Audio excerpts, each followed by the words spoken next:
Assalamualaikum warahmatullahi wabarakatuh. Perkenalkan, nama saya Retria Wahyudning Tias dari kelas 11 IJC. Di sini saya akan mempresentasikan chapter 7, yaitu tentang transport layer. Yang pertama, ada peran dari lapisan transport. Lapisan transport ini bertanggung jawab untuk membentuk sesi komunikasi sementara antara dua aplikasi dan mengirimkan data di antara mereka. Aplikasi menghasilkan data yang dikirim dari aplikasi pada host sumber ke host tujuan. Hal ini tanpa memperhatikan jenis host tujuan, jenis media di mana data harus melakukan perjalanan, jalur yang diambil oleh data, kemacetan pada link, ataupun ukuran jaringan. Adapun tanggung jawab secara rinci dari transport layer.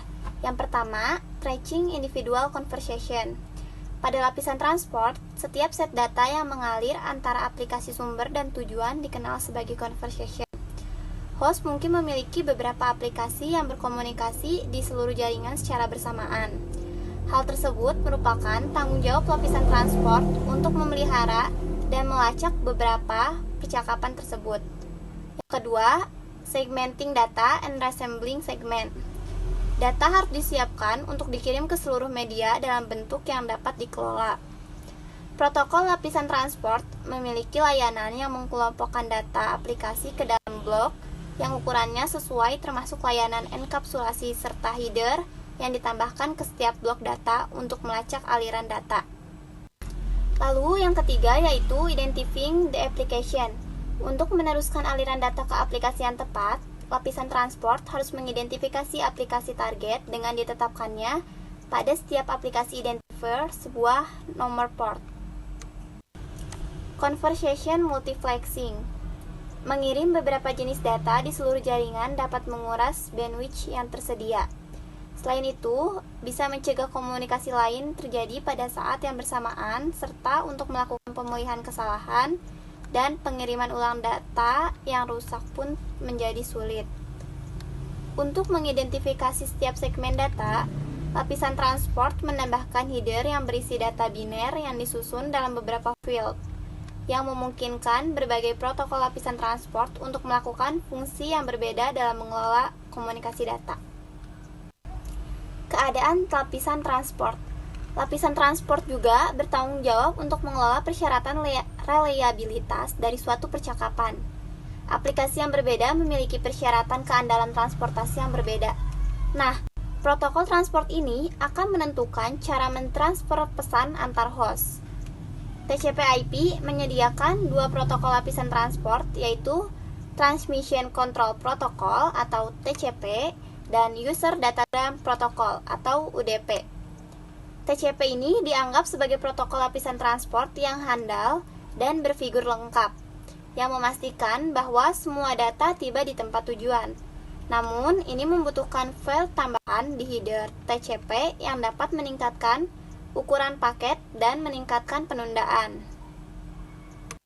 Sebaliknya, UDP adalah protokol lapisan transport yang lebih sederhana yang tidak menyediakan reliabilitas. Karena itu, memiliki lebih sedikit file dan lebih cepat daripada TCP. Fungsi dasar dari TCP dan UDP. Di TCP memiliki 3 operasi dasar keandalan TCP, yaitu yang pertama, penomoran dan pelacakan segmen data dikirimkan ke host tertentu dari aplikasi tertentu. Lalu yang kedua, mengakui data yang diterima. Ketiga, memindahkan kembali data yang tidak diakui setelah jangka waktu tertentu.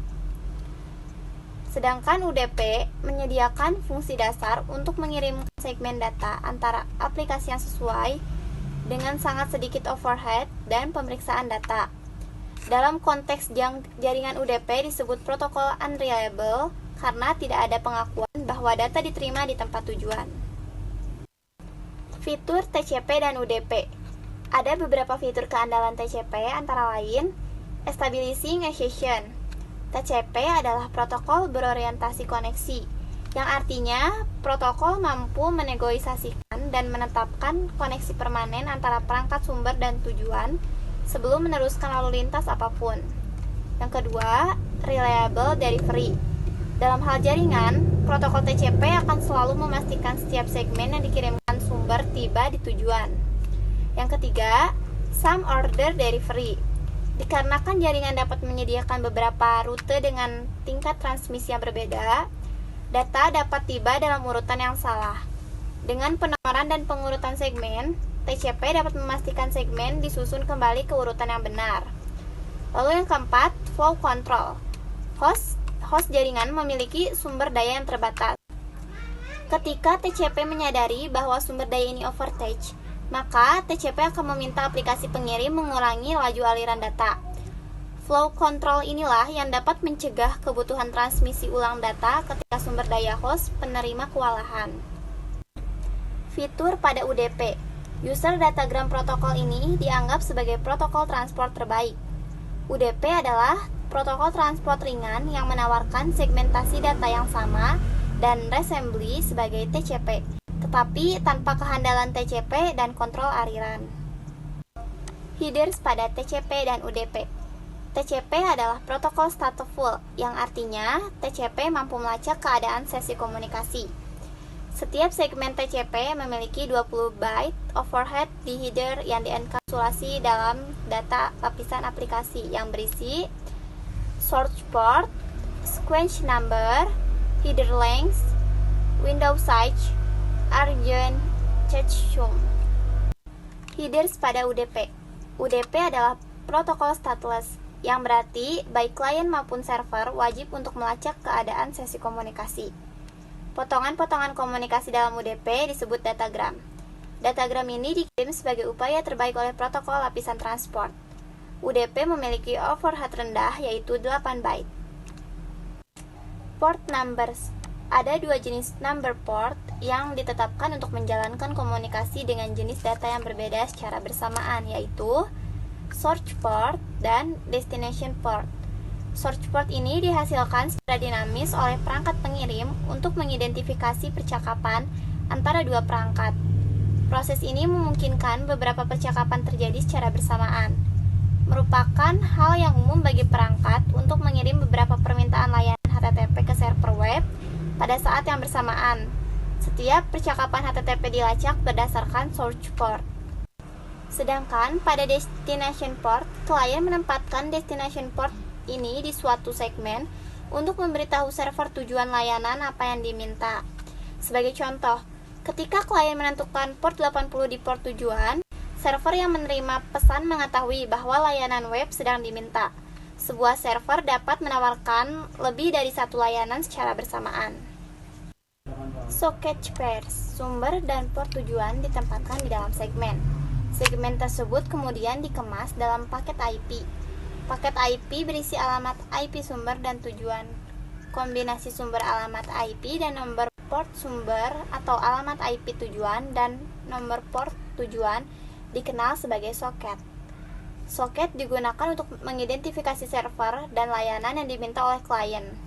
Soket klien mungkin terlihat seperti ini, dengan 1099 mewakili nomor port sumber yaitu 192.168.1.5. The netstat command.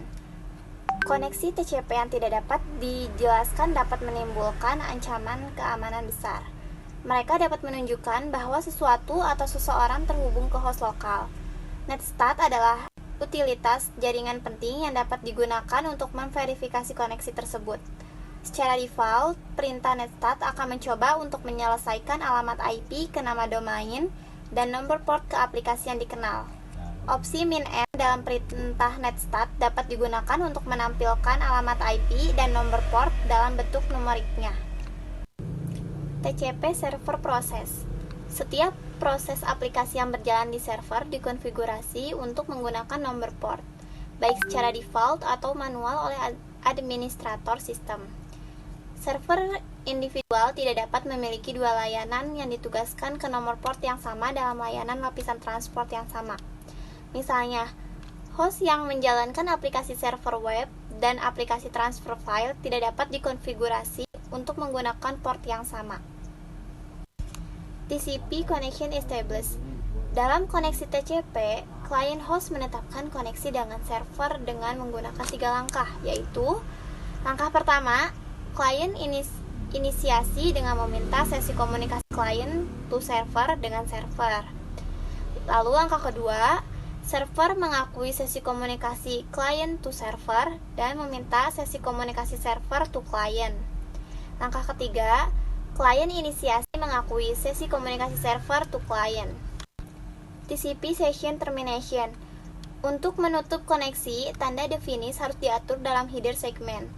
Untuk mengakhiri setiap sesi TCP satu arah, dua arah, yang terdiri dari segmen fin dan segmen ACK. Oleh karena itu, untuk mengakhiri satu percakapan yang didukung oleh TCP, 4 pertukaran diperlukan untuk mengakhiri kedua sesi, antara lain, langkah yang pertama, ketika klien tidak memiliki lebih banyak data untuk dikirim dalam aliran, ia mengirim segmen dengan set fin flag. Langkah kedua, server mengirim ACK sebagai pengakuan penerimaan fin untuk mengakhiri sesi dari klien ke server. Langkah ketiga, server mengirim fin ke klien untuk mengakhiri sesi server to client. Langkah keempat, klien merespon dengan ACK untuk mengakui fin dari server. TCP Flow Control Window Size. Window size adalah jumlah byte perangkat tujuan dari sesi TCP yang dapat diterima dan diproses pada satu waktu. Contohnya yaitu window size awal PCB untuk sesi TCP adalah 10.000 byte. Dimulai dengan byte pertama bilangan byte 1, byte terakhir PCA dapat mengirim tanpa menerima pengakuan byte 10.000. Hal tersebut dikenal sebagai window size. Ukuran window size disepakati ketika sesi TCP dibuat selama proses 3-way handshake. Perangkat sumber harus membatasi jumlah byte yang dikirim ke perangkat tujuan berdasarkan ukuran window tujuan. Hanya setelah perangkat sumber menerima pengakuan bahwa byte telah diterima, dapat terus mengirim lebih banyak data untuk sesi. TCP Flow Control Penghindaran Kemacetan. Setiap kali ada kemacetan, pengiriman ulang segmen TCP yang hilang dari sumber akan terjadi.